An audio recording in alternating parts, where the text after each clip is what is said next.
Sebelum kita mulai, mungkin Bapak-bapak bisa merapat ke depan sini, Pak, biar tidak terlalu jauh.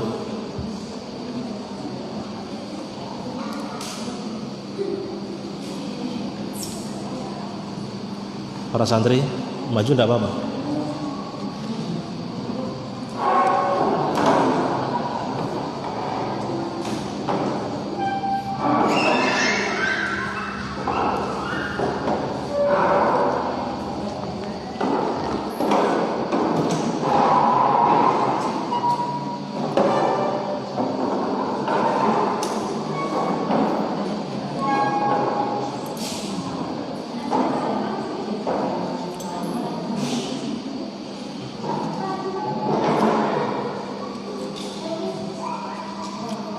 Bismillahirrahmanirrahim. Assalamualaikum warahmatullahi wabarakatuh.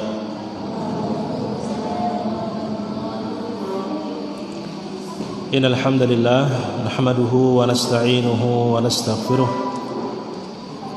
wa na'udzu billahi min shururi anfusina wa sayyiati a'malina. May yahdihillahu fala mudilla lahu wa may yudlil fala hadiya lahu.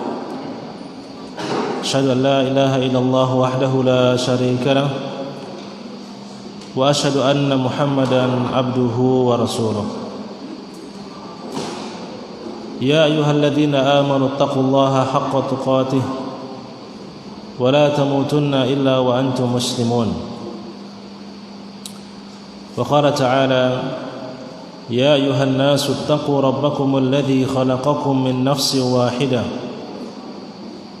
وخلق منها زوجها وبث منهما رجالا كثيرا ونساء واتقوا الله الذي تساءلون به والأرحام إن الله كان عليكم رقيبا. يا أيها الذين آمنوا اتقوا الله وقولوا قولا سديدا يصلح لكم أعمالكم ويغفر لكم ذنوبكم ومن يطع الله ورسوله فقد فاز فوزا عظيما. فإن أصدق الحديث كتاب الله وخير الهدي هدي محمد صلى الله عليه وسلم شر الأمور محدثاتها فإن كل محدثة بدعة وكل بدعة ضلالة وكل ضلالة في النار. معاشر المسلمين والمسلمات, Bapak-bapak, ibu-ibu, para ikhwan, akhwat, para santri dan santriwati sekalian yang semoga senantiasa dirahmati Allah Subhanahu wa taala. Alhamdulillahirabbil alamin. Tak lupa kita memuji Allah Subhanahu wa taala alladzi bi ni'matihi tatimmu shalihat. Atas segala nikmat Allah yang masih Allah curahkan kepada kita. Pada malam hari ini Allah Subhanahu wa taala mempertemukan kita semua di rumah Allah yang mulia ini, di pesantren Islam Darul Ilmi, untuk melanjutkan majelis kita, majelis ilmu, membahas tentang suatu masalah yang penting dalam agama kita, mengenal tentang Al-Firqatun Najiyah, satu kelompok yang dijanjikan akan ditolong oleh Allah Subhanahu wa taala, yaitu kelompok yang istiqamah di atas al-haq, di atas kebenaran, di atas Al-Quranul Karim, di atas sunnah Rasulullah sallallahu alaihi wasallam, dan di atas pemahaman para sahabat Nabi. Semoga Allah Subhanahu wa taala memberikan taufik kepada kita semua untuk bisa mendapatkan ilmu yang bermanfaat dan amal yang saleh. Dan semoga apa yang kita kaji ini menjadi satu pengetahuan yang dapat memperbaiki pemahaman agama kita agar sesuai dengan apa yang Allah dan Rasulnya inginkan kepada kita semua. Ikhwani fillah, jamaah yang dirahmati Allah Subhanahu wa taala. Pada pertemuan yang lalu telah kita sebutkan beberapa bentuk manhaj Ahlussunnah wal Jamaah. Beberapa hal yang menjadi pokok atau dasar dari manhaj Al-Taifah Al-Mansurah Al-Firqah An-Najiyah yang disebutkan dalam Al-Quran maupun Sunnah Rasul Sallallahu Alaihi Wasallam. Poin yang ke-8 kemarin kita sebutkan bahwa Al-Firqatun Najiyah, kelompok yang selamat di akhirat itu, tahtarimul a'immatal mujtahidin, memuliakan para ulama ahli ijtihad, seperti ulama 4 madhab dan juga ulama-ulama yang mengikuti 4 madhab tersebut. Wala tata'assabu liwahidin minhum, akan tetapi ahlu sunnah al-firqatun najiyah tidak fanatik dengan satu pendapat mereka saja. Bal ta'khudul fiqha minal Qur'an wal ahadits as-sahihah. Namun kita mengambil fikih pemahaman dalam agama ini minal Qur'an, dari Al-Qur'an dan hadis-hadis yang sahih, wa min aqwalihim jami'an, dan juga dengan pendapat-pendapat mereka para ulama ahli ijtihad. Idza wafaqal hadits as-sahih, apabila sesuai ucapan tersebut dengan hadis yang sahih. Jadi barometer kita tetap kepada Al-Quran dan hadis yang sahih. Kemudian kita baca keterangan para ulama, penjelasan para ulama terhadap dalil Al-Quran maupun hadis yang sahih tersebut, dan kita berpendapat dengan apa yang paling mendekati kepada dalil yang sahih. Ikhwani fillah, ketika ini sudah saya sebutkan kemarin, ketika kita belum menemukan sebuah dalil yang dijadikan dasar oleh sebagian ulama mujtahid dalam sebuah masalah, kita jangan buru-buru memvonis bahwa dalam masalah itu tidak ada dalil. Sebab kita mengetahui dalam ilmu ushul fikih itu disebutkan bahwa dalil dalam syariat yang disepakati itu ada 4: Al-Quran, hadis, ijma' dan qiyas. Dan di sana ada beberapa macam dalil lagi yang itu masih diperselisihkan oleh 4 madhab, seperti qaulus sahabi, ucapan seorang sahabat, ya, apakah dalil atau tidak. Jadi ucapan seorang sahabat apabila tidak ada yang menyelisihinya, nah, apakah dalil atau bukan. Kemudian tentang al-istihsan, apakah dalil atau bukan. Kemudian amalu ahlil Madinah, amalan penduduk kota Madinah, apakah dalil atau bukan. Sehingga apa? Ya, mungkin sebagian ulama berdalil dengan dalil-dalil yang menurut beliau adalah dalil, namun tidak disepakati sebagai dalil yang 4 tadi. Ketika kita tahu ulama itu ma'ruf, masyhur, terkenal tamasuknya dengan sunnah, berpegangnya dengan sunnah, pujian para ulama terhadap mereka istiqomah di atas sunnah, maka jangan terburu-buru ketika kita mendapati satu qaul mereka yang tidak mereka sebutkan dalilnya, lalu kita menghukumi ini enggak ada dalilnya. Bisa saja ada dalilnya namun tidak beliau sebutkan.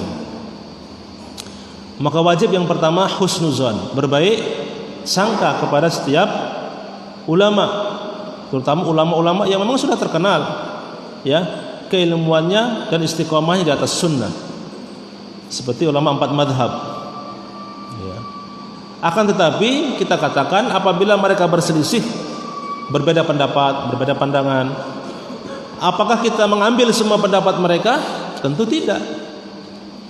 Sebab al-haqqu wahidun, kebenaran itu satu. Kita berusaha untuk apa?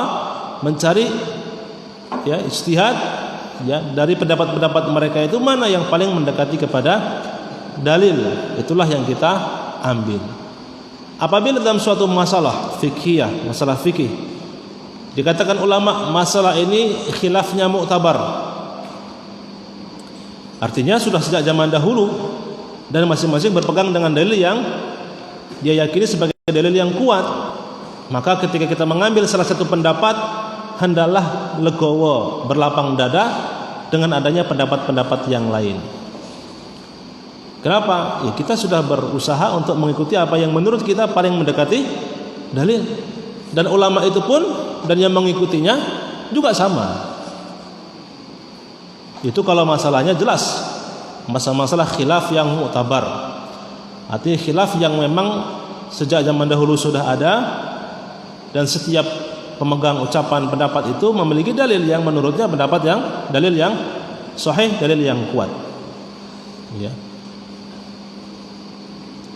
Apakah makna ini kita itu membolehkan perkara-perkara bid'ah hanya karena sebagian ahlul bid'ah itu berdalil dengan sebagian dalil yang dijadikan dalil? Kita katakan tentu tidak. Ya. Bid'ah itu adalah perkara-perkara yang tidak ada tuntunannya dalam syariat.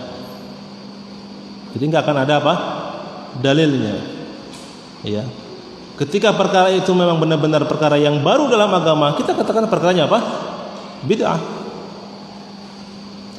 Namun ketika ada sebagian ulama ahlus sunnah membawakan sebuah dalil yang dengannya dia berpendapat bahwa amalan itu bukanlah bid'ah, namun sunnah apabila dilaksanakan sesekali misalkan, atau makruh tidak sampai derajat bid'ah dengan dalil yang dia pegang, maka hendaklah bagi kita apa? Lapang dada. Dalam masalah-masalah fikih sangat terbuka luas kesempatan untuk apa? Berbeda pendapat. Dan untuk hal ini ikhwas sekalian perlu kita banyak-banyak membaca ya dari kitab-kitab para ulama supaya kita bisa menghargai satu pendapat yang memang itu ada pendapat dan dalil dari sebagian ulama yang menyebutkannya. Namun apakah maknanya kita mengambil semua pendapat itu? Kita katakan tidak. Kita pilih salah satu. Sebab al-haqqu wahidun, kebenaran hanya apa? Satu. Nah, nanti hakikatnya bagaimana kita kembalikan kepada Allah Subhanahu wa taala. Yang wajib bagi kita mengamalkan yang kita ketahui mendekati apa? Dalil yang sahih.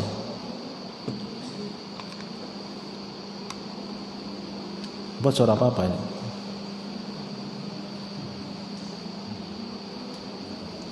Bocor gak ya? Basah? Enggak kerasa.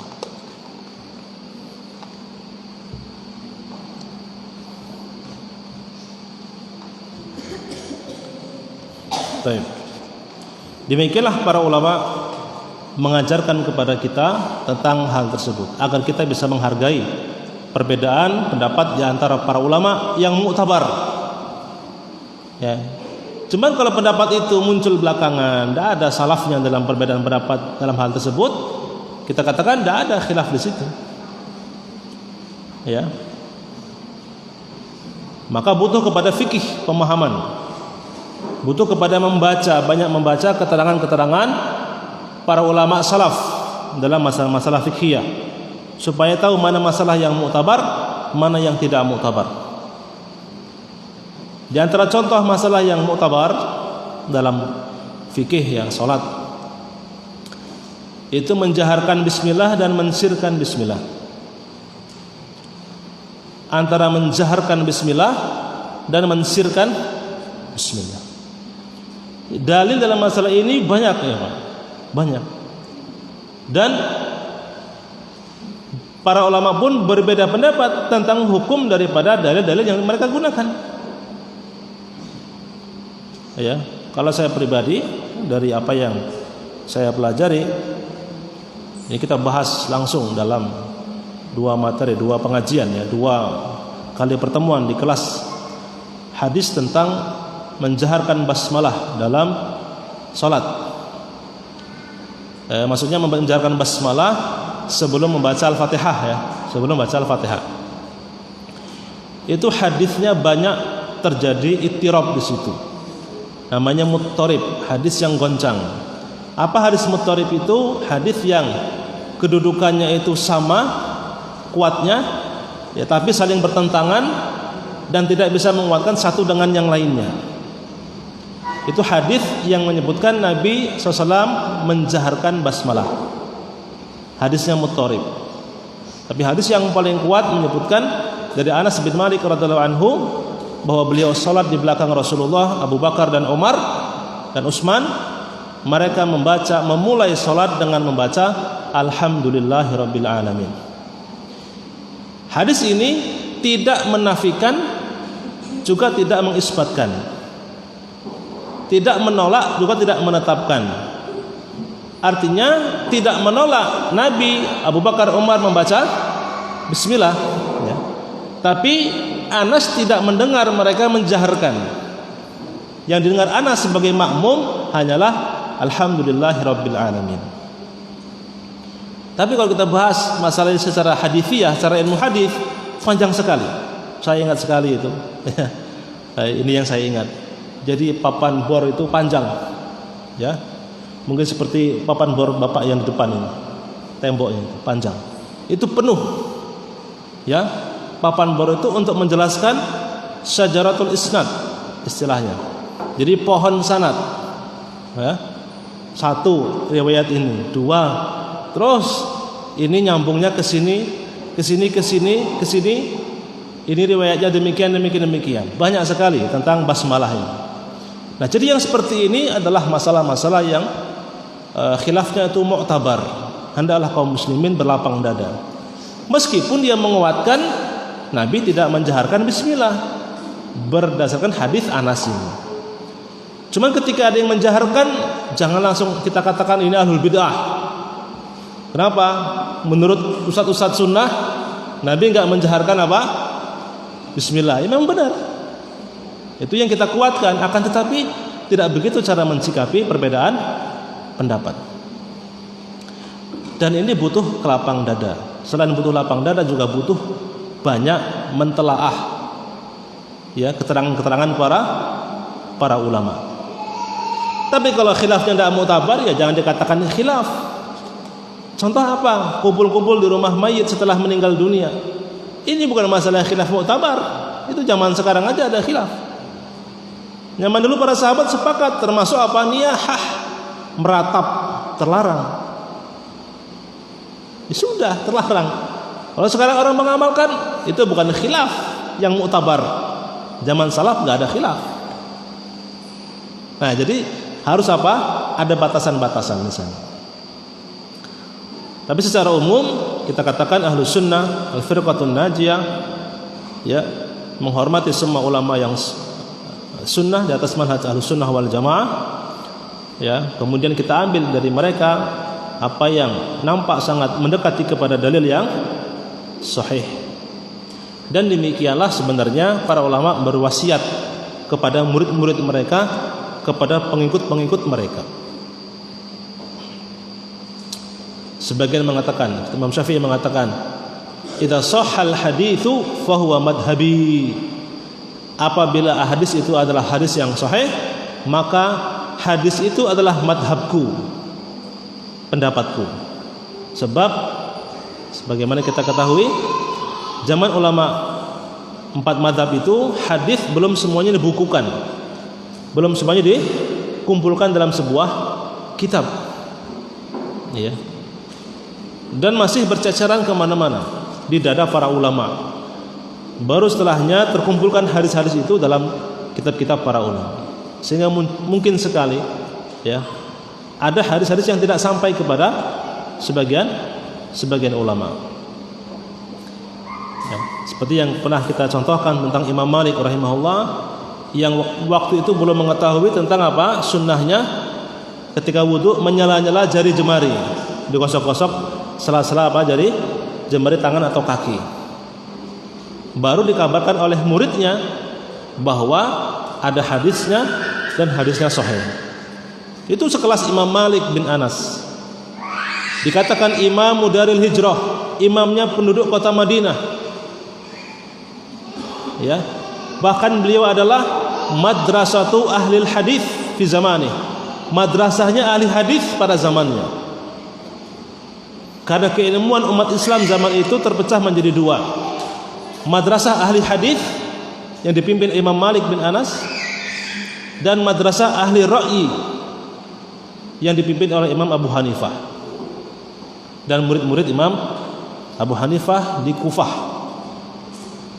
Namun ternyata ada hadis yang belum sampai kepada beliau tentang sunnahnya menyela-nyela jari ketika berwudu.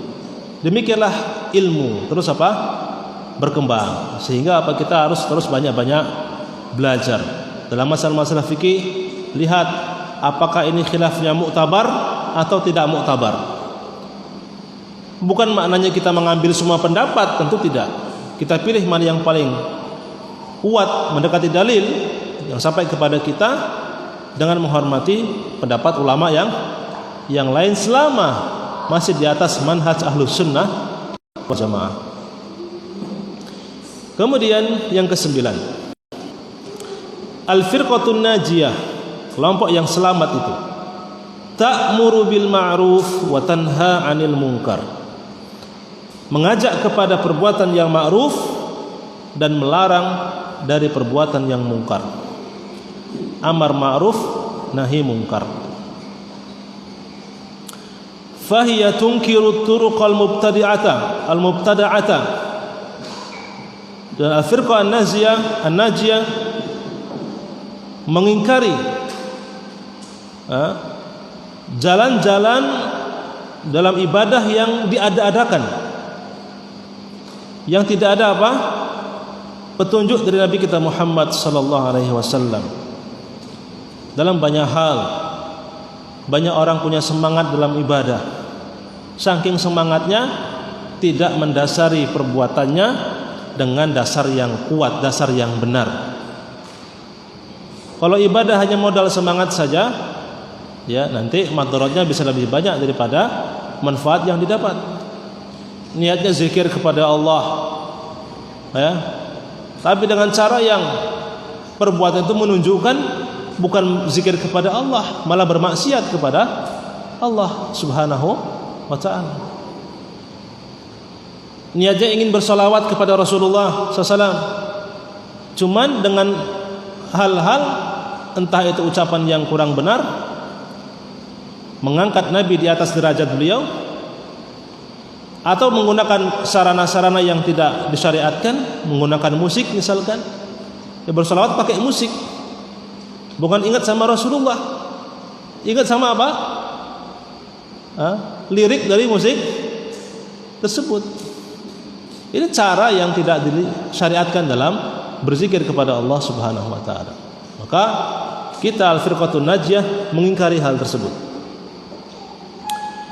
Wal ahzab al-haddamah, dan al-firqatun najiyah juga mengingkari, ya, al-ahzab, kelompok-kelompok yang dapat menghancurkan keutuhan kaum muslimin, yang menjauhkan kaum muslimin dari Al-Quran dan dari sunnah Rasulullah sallallahu alaihi wasallam. Ya. Wabtada'at fid din, yang mengada-adakan hal-hal yang baru dalam agama. Wabta'adat an sunnatir rasuli wa ashabihi sallallahu alaihi wasallam, dan kelompok-kelompok yang menjauh dari petunjuk Rasulullah dan petunjuk para sahabat Nabi radhiyallahu anhum ajma'in. Ya, ini bukan berarti ya kita itu tidak mencintai umat sesama muslim, tidak menginginkan persatuan di antara kaum muslimin, malah sebaliknya. Kita ingin mengajak kaum muslimin bersatu di atas al-haq, di atas apa? Kebenaran. Dan di antara bentuk kecintaan kita kepada kaum muslimin, kita mengingatkan kita saudara kita kaum muslimin dari perkara-perkara, perbuatan-perbuatan yang menyelisihi syariat Rasulullah sallallahu alaihi wasallam. Jadi kalau dia mengatakan, Ustaz, janganlah bahas-bahas tentang bid'ah, nanti bisa memecah belah umat. Lah terus apa yang menyatukan umat? Kalau begitu, kalau manhaj itu diterapkan, berarti kita membiarkan umat di atas kesesatan. Apakah demikian bentuk cinta kepada kaum muslimin? Tentu tidak. Ya. Jangan bahas-bahas syirik, Ustaz. Nanti ada yang tersinggung, nanti memecah belah umat. Kita katakan, kalau kita nggak menjelaskan syirik kepada kaum muslimin, nanti banyak kaum muslimin yang terjerumus ke dalam syirik, dan syirik adalah dosa besar yang paling besar, yang kalau orang itu meninggal mati membawa dosa syirik dan tidak bertaubat, tidak diampuni oleh Allah Subhanahu wa taala. Apakah bentuk sayang kepada kaum muslimin membiarkan mereka terjerumus ke dalam kesyirikan, mati di atas kondisi apa? Musyrik? Tentu tidak seperti itu kan? Maka di antara bentuk kasih sayang kita kepada kaum muslimin, kita menjelaskan kebenaran adalah kebenaran, kebatilan adalah kebatilan. Satu dikatakan satu, bukan dikatakan dua. Itulah apa? Kebenaran. Menjelaskan apa adanya, ya, tanpa ada yang ditutup-tutupi. Yang benar katakan benar, yang keliru katakan apa? Keliru. Ya. Maka nanti akan kita sampaikan di belakang ini, setelah ini, di antara konsekuensi daripada dakwah ini adalah banyaknya orang yang memusuhi mereka, al-firqatun najiyah. Karena banyak orang Pak itu senang kalau diajak kepada kebaikan, tapi kurang semangat, kurang senang kalau wanti-wanti dari sebuah apa? Keburukan. Padahal sebenarnya itu yang mereka butuhkan. Ya, supaya selamat di akhirat, harus diingatkan, Pak, syirik itu bahaya. Amalan ini, perbuatan ini termasuk syirik. Kenapa? Karena 1, 2, 3. Jelaskan. Pak, amalan ini enggak dianjurkan. Loh, kenapa? Kan baik, niatnya baik, benar. Niat yang baik tidak menjadikan amalan menjadi baik, kecuali kalau sesuai dengan petunjuk Nabi kita Muhammad sallallahu alaihi wasallam. Maka niat yang baik, petunjuk yang benar, jadilah amal yang baik. Itu harus dijelaskan. Ya. Namun tentu dengan kalimat yang baik, ya. Bukan dengan narasi-narasi yang merendahkan kaum muslimin. Bukan dengan bahasa-bahasa yang menunjukkan amarah, emosi kepada kaum muslimin. Tidak. Kita sampaikan itu niatnya untuk memberikan nasihat kepada sesama kaum muslimin.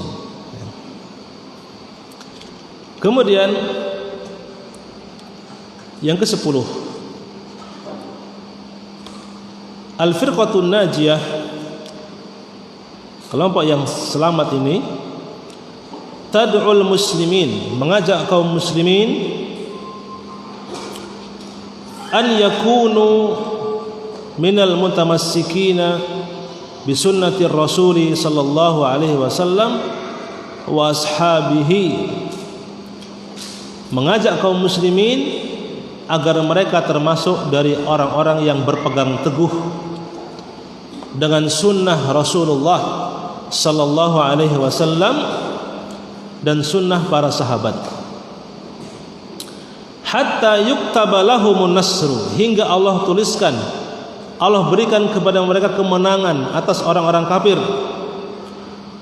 Wa hatta yadkhulul jannata, dan hingga mereka masuk ke dalam surga bifadlillah, dengan karunia dari Allah, wa syafaati Rasulullah sallallahu alaihi wasallam, dan syafaat Rasulullah sallallahu alaihi wasallam yang Allah berikan izin kepada beliau untuk memberikan syafaat kepada umatnya. Ya. Karena kita meyakini itulah satu-satunya apa? jalan keselamatan.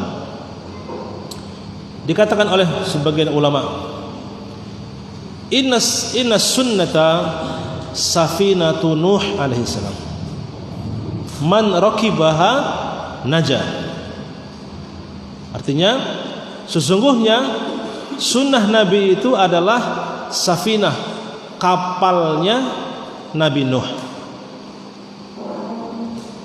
Barang siapa yang menaikinya, menaiki sunnah, mengikuti sunnah, naja, maka dia akan selamat dunia dan akhirat. Ya, kalau tidak sunnah Nabi yang kita ikuti, sunnah siapa yang kita ikuti? Ajaran siapa yang membawa seorang ke dalam surga, menyelamatkan dia dari neraka, kalau bukan ajarannya Rasulullah sallallahu alaihi wasallam? Maka kita terus mengajak kaum muslimin, ya, untuk kembali kepada sunnah Rasulullah SAW dalam hal akidah, ya, keyakinan. Kemudian dalam masalah ibadah, tata cara ibadah kita kepada Allah harus sesuai dengan sunnah. Dan dalam hal akhlak, ya, muamalah kepada Allah, muamalah kepada sama manusia, baik terkait dengan harta atau cara interaksi kita dengan sesama manusia. Ya. Jadi sunnah kata para ulama apa tadi? Safinatun Nuh, kapalnya Nabi Nuh. Ibarat kapalnya Nabi Nuh. Man rakibaha, siapa yang menaiki kapal tersebut, najah, dia akan selamat.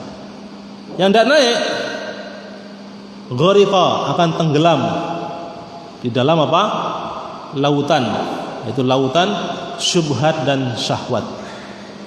Berarti tugas kita, Bapak-bapak, Ibu-ibu sekalian, di dalam menjalankan agama ini, yang menjadi bahan, menjadi modal selamat kita di akhirat adalah berusaha mencari terus, belajar terus. Seperti apa sih petunjuk Rasulullah sallallahu alaihi wasallam dalam masalah yang kita butuhkan itu, dalam akidah, dalam ibadah.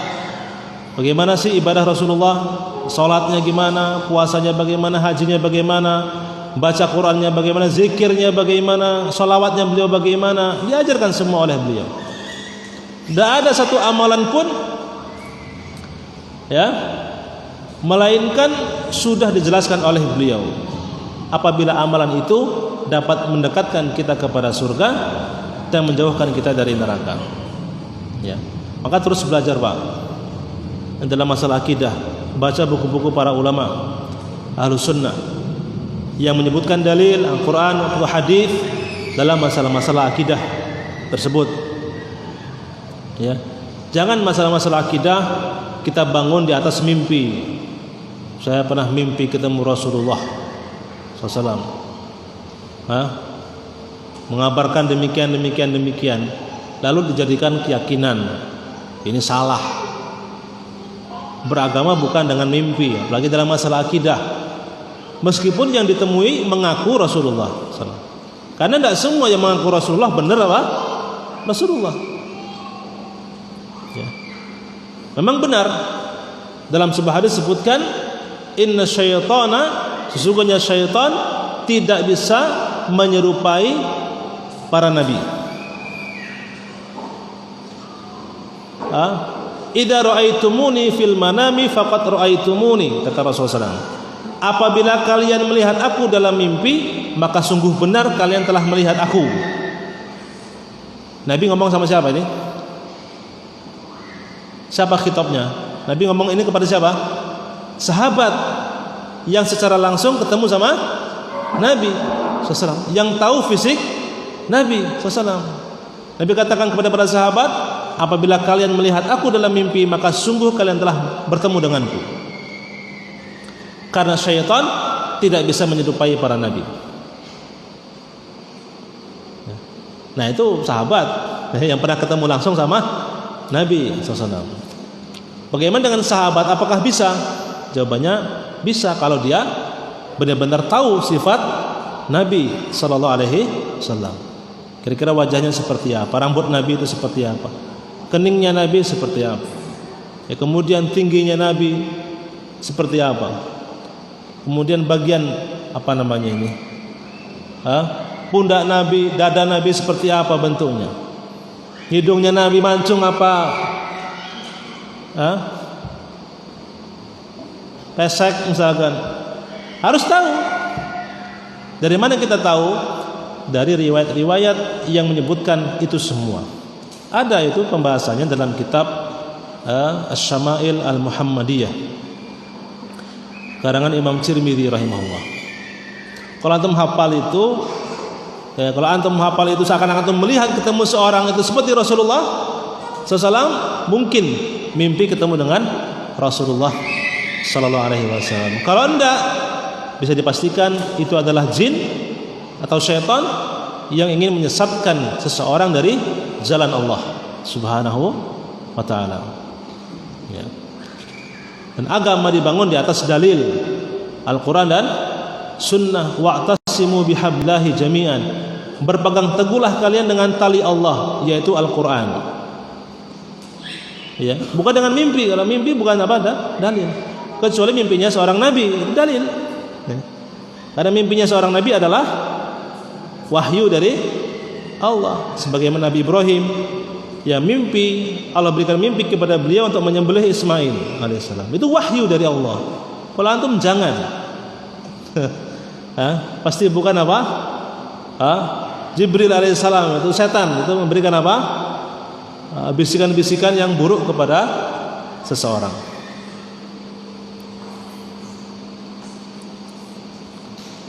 Sudah Isya. Baik, kita adzan Isya, kemudian kita lanjut setelah adzan sampai qomat insyaallah. Nah, silakan.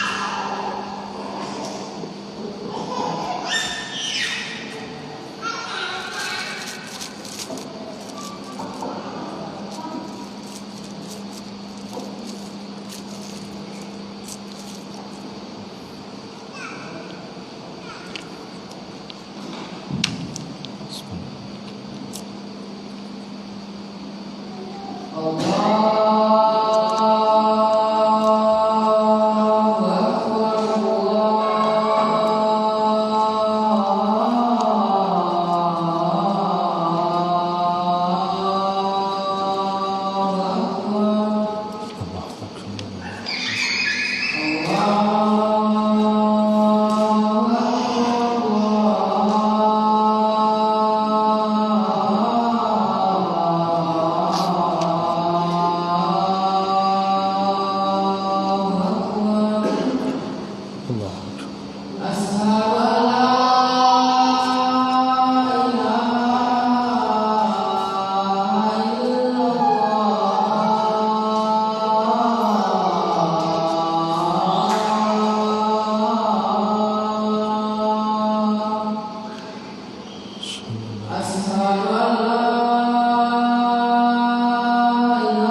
Bismillahirrahmanirrahim.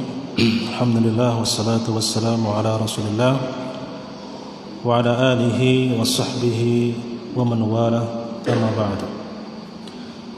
Kaum muslimin dirahmati Allah Subhanahu wa taala, kita lanjutkan poin yang berikutnya, yang ke-11, bahwa al-firqatun najiyah,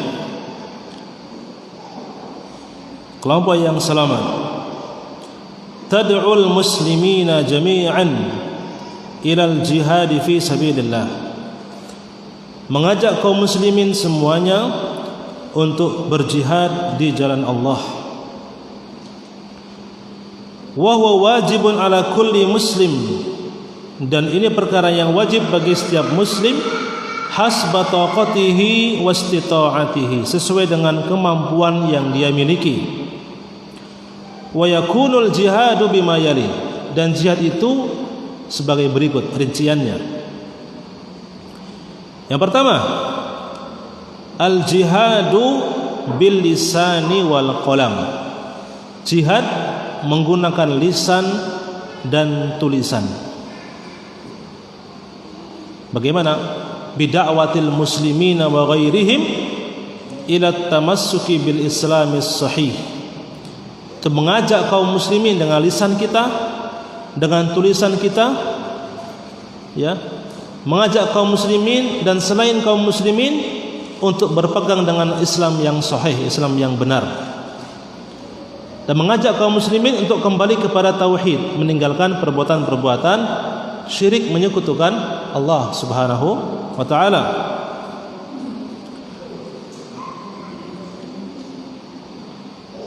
Yang mana kita dapati sekarang perbuatan-perbuatan syirik itu menyebar di negara-negara kaum muslimin, bahkan yang mayoritas penduduknya adalah kaum muslimin secara intisab, secara nasabnya, ya. Dan hal tersebut sudah dikabarkan oleh Rasulullah SAW bahwa akan ada umat Islam yang berbuat kesyirikan. Beliau bersabda, la taqumus sa'ah, hari kiamat tidak akan tegak, hatta talhaqa qabailu min ummati bil musyrikin, hingga ada sebagian kabilah dari umatku mengikuti orang-orang musyrik. Wa hatta ta'budu qabailu min ummati al-awthan, dan tidak akan tegak hari kiamat hingga ada sebagian kabilah dari umatku kembali menyembah berhala-berhala selain Allah Subhanahu wa taala. Ya. Kita lihat tidak hanya di Indonesia, ya, kita katakan secara umum di dunia Islam. Semangat pemerintahnya itu atau masyarakatnya itu menghidupkan kembali, mencari-cari kembali athar, ya, barang-barang, ya, atau tempat ibadah atau patung-patung yang dahulu disembah selain Allah Subhanahu wa taala. Sekarang ditampilkan kembali atas nama, ya, mencari budaya, jejak apa? Budaya orang-orang zaman dahulu. Dihidupkan kembali athar-athar tersebut. Ya. Patung Firaun sudah dikubur, bongkar lagi. Kemudian dicari tempat-tempat di mana mereka dulu ibadah, ketemu, dibongkar, ditampilkan lagi tempat ibadah mereka. Bahkan sebagian patung-patung itu disimpan tempat yang sangat mewah sekali, dihormati, dimuliakan. Padahal itu adalah berhala-berhala yang disembah selain Allah Subhanahu wa taala. Ya. Tapi sebagian di negara kita ini ada tempat-tempat ibadah yang dulu itu sudah tertanam, ya, tertimbun tanah, tertimbun debu dan seterusnya. Kenapa? Karena sudah tidak ada lagi yang ibadah di situ. Ya, para sultan, para raja-raja Islam sudah meninggalkan itu semua, tidak lagi datang ke tempat-tempat tersebut. Sama orang-orang penjajah dicari lagi, dibongkar lagi, dihidupkan kembali budaya-budaya yang mengandung unsur-unsur kesyirikan tersebut. Maka Ini PR kita semua ya. Jangan mentang-mentang sudah Islam merasa aman dari kesyirikan. Nabi Ibrahim saja alaihissalam tidak merasa aman dari kesyirikan. Siapa Nabi Ibrahim? Yang dibakar oleh kaumnya gara-gara apa? Menghancurkan patung-patung kaumnya. Diusir oleh bapaknya gara-gara mendakwahi bapaknya kepada tauhid. Itu doa sama Allah. Wajnubni wa baniya an na'budal asnam. Ya Allah, jauhkanlah aku dan anak keturunanku dari menyembah patung. Nabi kabarkan, Pak. Hadisnya sahih. Riwayat Abu Daud dan maknanya dalam Sahih Muslim. Apa tadi? Tidak akan tegak hari kiamat sampai sebagian kabilah dari umatku mengikuti orang-orang musyrik. Bahkan sekarang ada sebagian lebih membanggakan orang musyrik daripada orang muslim.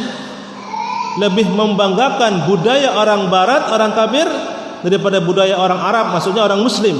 Bukan karena Arabnya, tapi karena Islamnya ya. Mengatakan benci Arab sebenarnya benci Islam. Ada enggak? Banyak ya. Bahkan yang mengaku ya dekat sama Rasulullah secara nasab ya. Ini musibah dan sudah kami kabarkan ya. Dan tidak akan tegak hari kiamat sampai sebagian umatku menyembah patung-patung, berhala-berhala kembali. Ada enggak? Ada. Ini jihad kita dengan cara yang benar. Jangan familiar dengan kalimat jihad. Jihad itu adalah satu kalimat yang mulia dalam Islam. Wa dzirwatu sanamihil jihad fi sabilillah. Dan puncak dari bangunan Islam itu adalah jihad di jalan Allah untuk meninggikan kalimatullah. Dan jihad yang pertama dengan lisan dan dengan tulisan. Kalau Bapak bisa ceramah, Bapak ceramah. Atau melihat orang berbuat syirik, nasihati dengan lisan kalau memang bisa. Tidak bisa Bapak buat tulisan pendek begitu tentang apa keutamaan tauhid, bahaya syirik. Ajak kaum muslimin taubat dari apa? Perbuatan syirik. Sebarkan ke media sosial supaya apa? Sampai kepada semua kaum muslimin. Ya. Tanpa harus sebut-sebut nama ya. Kalau sebut-sebut nama nanti jadi masalah. Ya, kita ini serepotan gitu ya. Artinya tidak usah harus sebut-sebut nama. Ya, yang penting dakwah itu sampai kepada kaum muslimin. Tentang pentingnya tauhid, bahaya syirik. Di antara perbuatan syirik 1, 2, 3 tidak masalah itu. Ya. Dan itu jihad kita dan kita mampu itu. Ustaz, saya enggak punya ilmunya. Ya, tinggal sekarang suplik saja sekarang. Tinggal copy paste bahasanya begitu. Atau kalau di WA itu bagikan, itu share, bagikan. Ya, kita sudah termasuk apa? Jihad dengan lisan dan dengan tulisan. Yang kedua, jihad bil mal, dengan harta. Yaitu dengan menginfakkan sebagian harta kita dalam proyek-proyek dakwah kepada tauhid tadi. Dakwah kepada sunnah. Contohnya pondok ini. Pondok yang mengajarkan kaum muslimin tentang tauhid dan sunnah Nabi yang mulia SAW. Jangan ragu, infakkan jalan harta antum di pondok ini, Darul Ilmi contohnya. Ini bagian daripada apa? Jihad bil mal. Tapi ikhwan, kita di Indonesia nggak seperti Arab Saudi ya, pemerintahnya siap support 100% ya proyek-proyek kebaikan seperti ini. Enggak. Tapi kita inilah kaum muslimin yang tanggung jawab, terutama antum-antum yang tinggal di Sri Bawono ini secara khusus. Sebab itu bagian daripada jihad fi sabilillah. Kalau bukan antum siapa lagi? Apa nunggu orang non muslim datang ke sini infak wakaf tanah? Saya mau bangun gedung. Ada yang begitu? Tidak ada. Terus siapa yang tanggung jawab? Ya kita inilah. Maka ini bagian daripada jihad fi sabilillah. Yang ketiga, ini yang berat, jihadun nafs. Jihad bin nafs, dengan nyawa kita. Ini kapan? Jihad bin nafs ini ada dua hukumnya. Ada fardu ain dan fardu kifayah. Sebagian mengatakan ada yang sunnah. Fardu ain ketika kita sedang mendapati serangan dari orang-orang kufar, atau sebagian negara kaum muslimin diserang oleh orang kufar, dikuasai oleh orang-orang kufar seperti Palestina sekarang, Baitul Maqdis, Al-Masjidil Aqsa di bawah penjajahan orang-orang Yahudi, maka jihad melawan mereka sebenarnya fardu ain bagi setiap kaum muslimin. Ya. Tapi Allah musta'an. Semoga Allah berikan ampunan kepada kita semua. Yang kedua, fardu kifayah.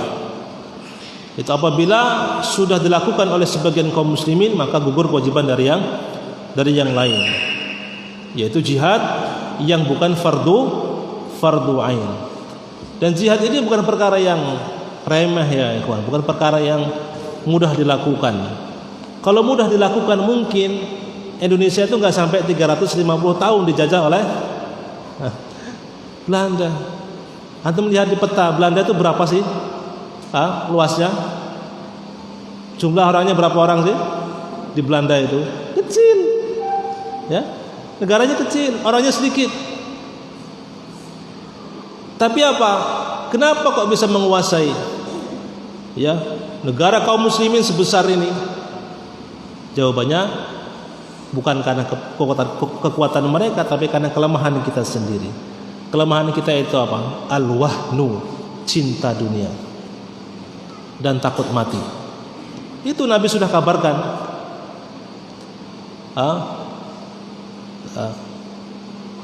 Kata Nabi yang mulia, nanti kalian akan datang satu zaman, umat-umat itu akan mengerumuni kalian, memakan dari nampan-nampan kalian. Kalian dinampan, dimakan oleh orang-orang kafir. Para sahabat tanya, apakah kami saat itu karena sedikit? Hal min qillatin nahnu yauma idzin? Apakah karena kami sedikit saat itu wahai Rasulullah? Qala la, beliau mengatakan tidak. Walakinnakum katsir kagutsa'is sail. Kalian jumlahnya banyak, tapi seperti apa? Buih di lautan. Berapa nilainya? Berapa kuatnya? Ya, banyak, tapi apa? Tidak ada nilai beratnya sama sekali. Jadi bukan karena kehebatan mereka, bukan, tapi karena kelemahan kita. Itulah sebabnya. Maka satu-satunya jalan dengan apa? Berpegang dengan agama kita, dengan syariat yang Allah turunkan kepada kita. Baik. Allah Ta'ala alam bisawab. Mungkin itu yang bisa kita kaji pada sore hari ini. Kemudian kita buka sesi tanya jawab. Kalau teman-teman jamaah punya pertanyaan, silakan disampaikan. Kalau bisa saya jawab, saya jawab. Kalau tidak, maka wallahu a'lam bishawab. Ada pertanyaan di sini, Ustaz. Ada sebuah perkataan bahwa jika Nabi SAW, para sahabat, tabi'in sampai imam yang 4 tidak mengamalkan suatu perkara, maka hal tersebut tidak disyariatkan.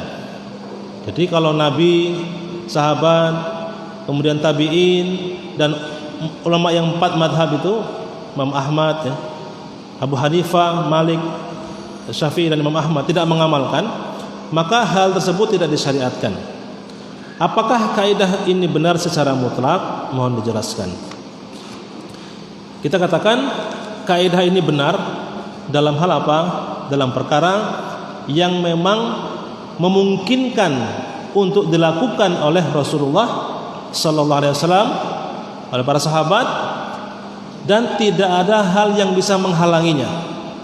Ini mungkin mereka lakukan ya, dan tidak ada hal yang menghalangi. Maka kok mereka enggak lakukan, berarti itu bukan syariat ya. Apa contohnya?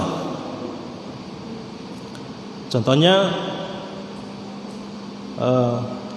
tadi berkumpul ya selama beberapa waktu setelah seorang meninggal dunia. Jadi berkumpul-kumpul masyarakat di rumah seorang yang sudah meninggal dunia ya, untuk membacakan surat-surat tertentu ya, zikir-zikir tertentu pada waktu-waktu tertentu, sekian hari dan seterusnya. Perbuatan ini harus kita kembalikan kepada dasar dalam beragama kita, jemaah sekalian. Kita katakan tadi bahwa dalam beragama kita itu harus mengikuti apa? Al-Quran, Sunnah, Ijma' dan qiyas yang sahih. Ya. Taib. Termasuk dalam memahaminya juga memahami kepada pemahaman para sahabat. Apakah ada Nabi SAW ketika beliau hidup, apakah beliau pernah atau ada sahabat Nabi yang muslim yang meninggal ketika Nabi masih hidup? Ada enggak? Banyak. Bukan ada, banyak. Bahkan putri-putri Nabi saja semuanya meninggal ketika beliau masih hidup kecuali satu, Fatimah, yang meninggal 6 bulan setelah Rasulullah meninggal dunia. Semua putri Nabi meninggal dunia kapan? Ketika Nabi masih hidup. Para sahabat pun demikian, meninggal dunia ketika Nabi masih hidup itu banyak sekali.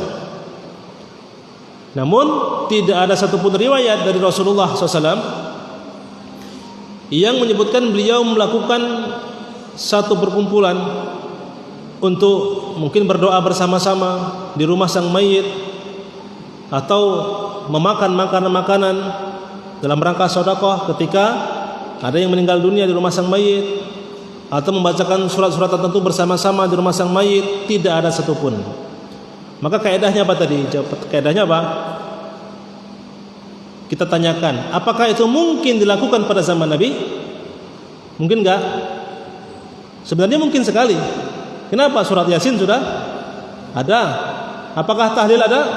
Ya jelas, tahlil ada, la ilaha illallah kan begitu. Makanan ada enggak makanan? Ada. Ada orang meninggal enggak? Ada. Ada masyarakat enggak di situ? Ada semua. Adakah hal yang menghalangi itu terjadi? Perang misalkan atau apa? Tidak ada. Kota Madinah kota yang aman. Nabi pimpinannya. Ketika memungkinkan dilakukan dan tidak ada penghalang, kok mereka tidak melakukan? Menunjukkan itu bukan perbuatan yang disyariatkan. Paham ya? Itu kaidahnya. Jadi selama itu memungkinkan untuk mereka lakukan dan tidak ada penghalang untuk dilakukan, kok mereka tidak lakukan? Berarti perbuatan itu tidak disyariatkan. Jadi tidak secara mutlak, tapi tadi ketika seperti itu. Ya. Maka ini dibahas, dibawa ke dalam masalah-masalah yang lain secara umum. Seperti misalkan yang sempat rame itu ya tentang zakat apa? Zakat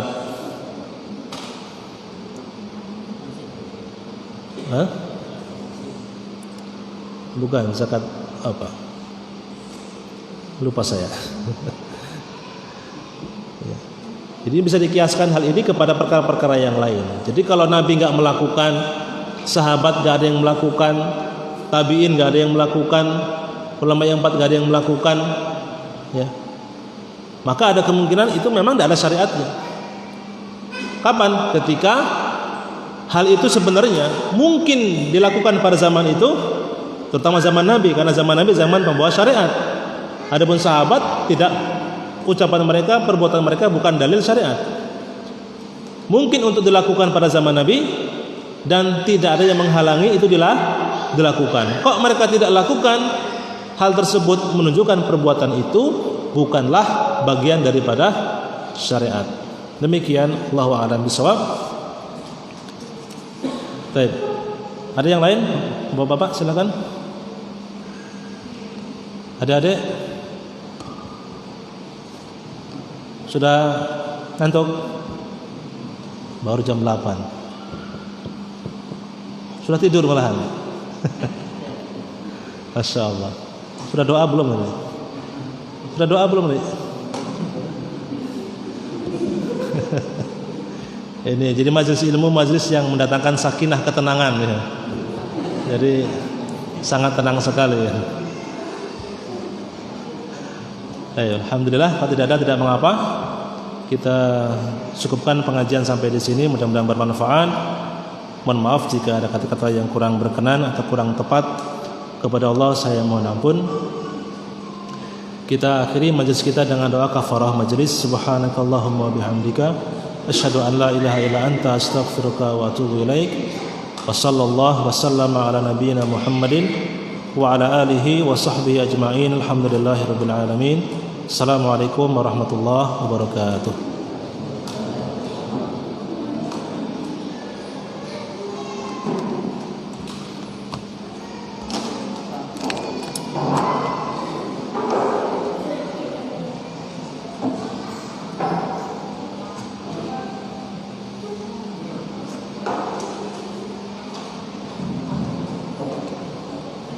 Allah